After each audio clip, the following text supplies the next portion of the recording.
I rise today on behalf of the All India Trinamool Congress to dissect and oppose the Finance Bill 2526. Albert Einstein famously said that the hardest thing in the world is to understand income tax.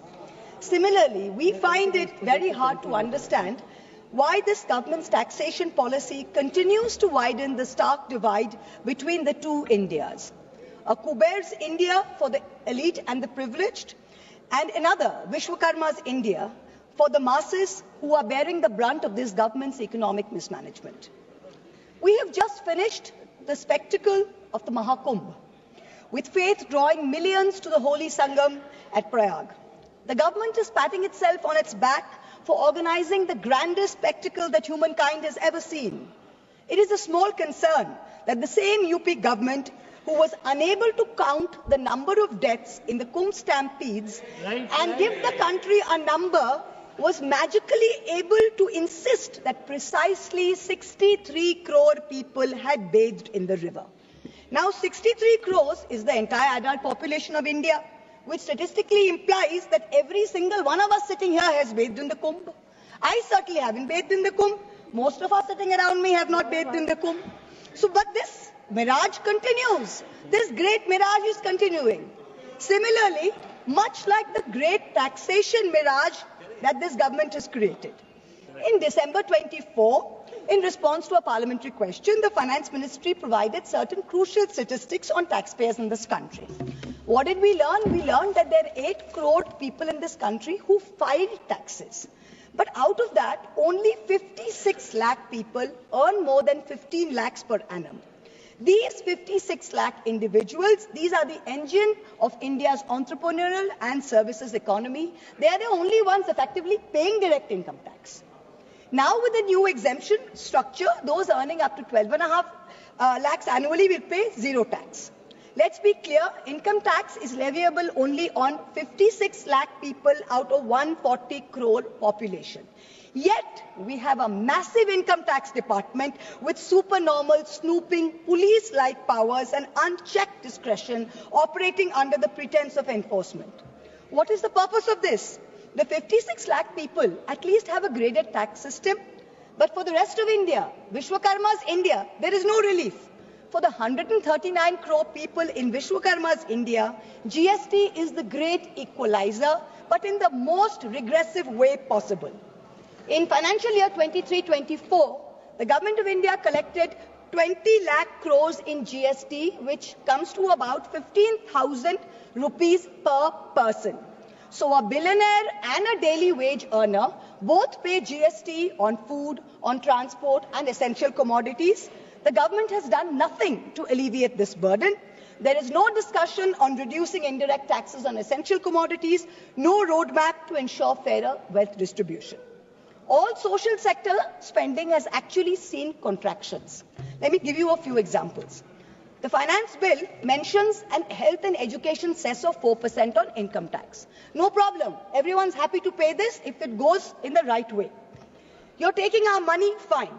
The Kothari Commission in 1966 had said that 6% of India's GDP must be spent on education.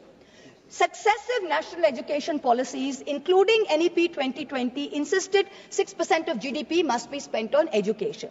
What are we spending today? Around 4.5%. What is China spending? 6.2%. This government's own national health policy of 2017 said that public health must account for 2.5% of GDP. What is this government spending today in the last budget? 1.94%. We must be the only country with a declining spending in health. The last few years, we have come down from 2% to 1.94%. So, Madam Finance Minister, wherever you are, I hope you're listening to me. Taxpayers don't mind paying extra cess for health and education, but at least spend it. Give the country what it deserves. Food subsidies have been slashed, even as inflation has bitten into rural households.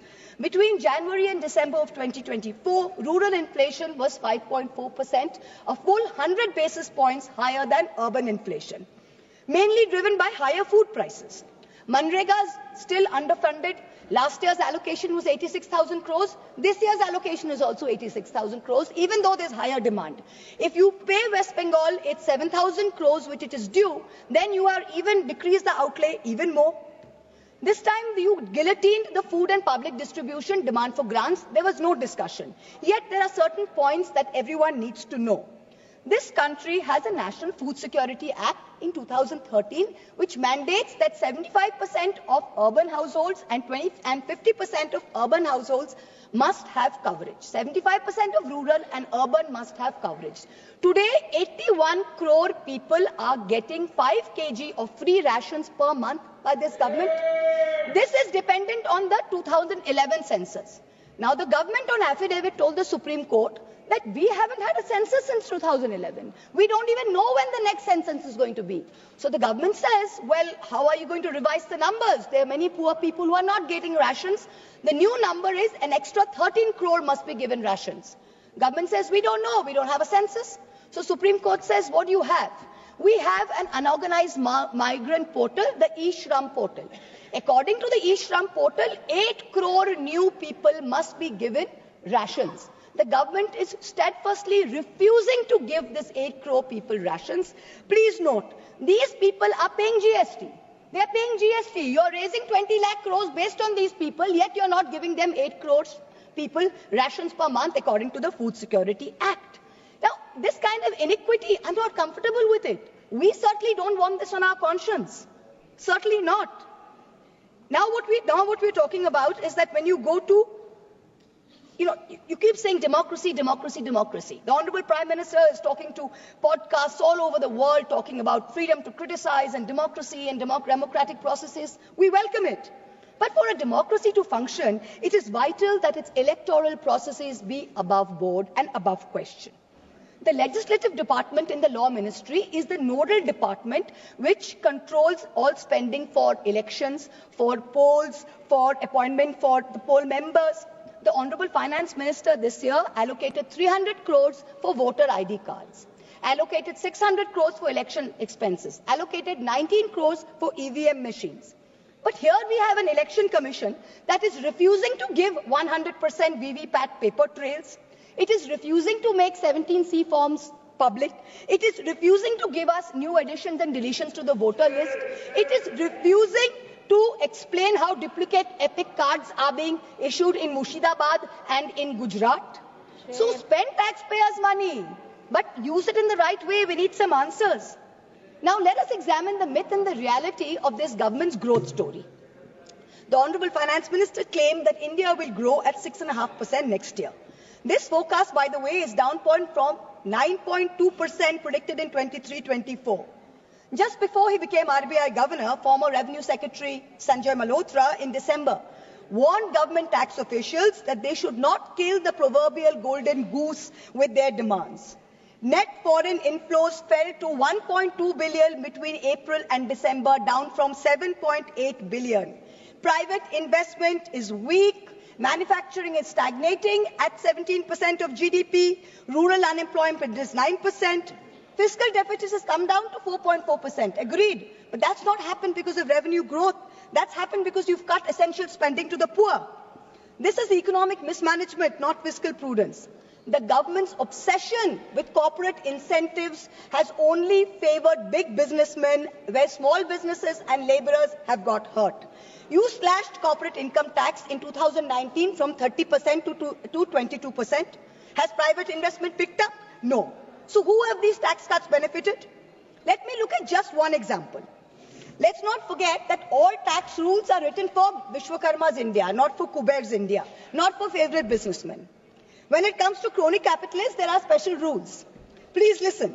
In 2016, there was a rule that there can be no SEZ which has only a power plant. No power plant, only SEZ. But for a very special friend, Mr. A, this was done in Godda, Jharkhand. Mr. A received not only billions in benefits during the capex phase, but receives an ongoing benefit on no import duty for importing coal, no coal cess, no domestic supply obligation. Savings of clean energy cess were 320 crores per annum.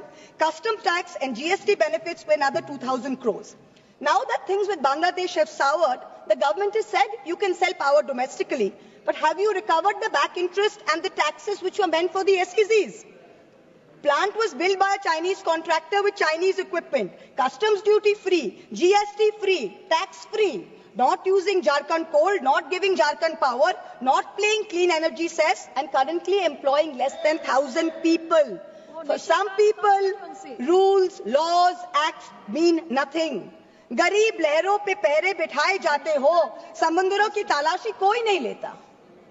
Stock market investors, corporates, small business owners have all become victims of the worst kind of tax terrorism.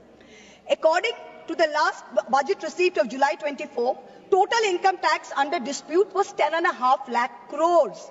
This figure has doubled from 5 lakh crores in 2015 to 10.5 lakh crores now in 23.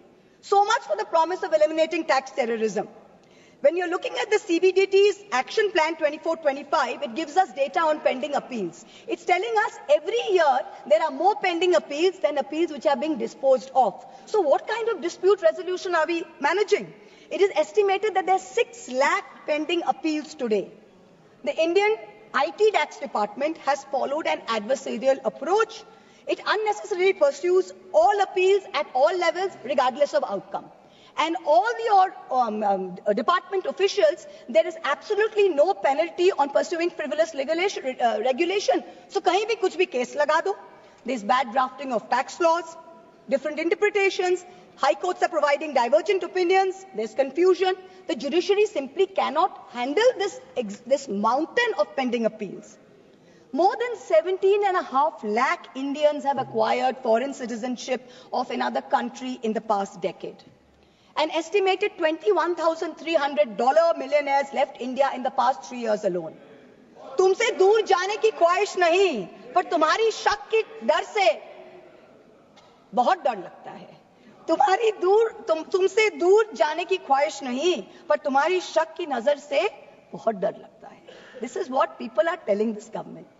GST is a nightmare. You are having to wade through 100 different tax rates, including cesses.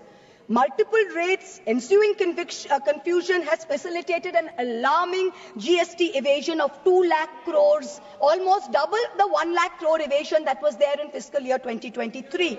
18,000 fraudulent entries have been uncovered. Many more are likely. Senator Barry Goldwater, the Republican senator in the United States, famously said that the Income Tax Act has created more criminals than any other act of government. This is really proving true in India's case.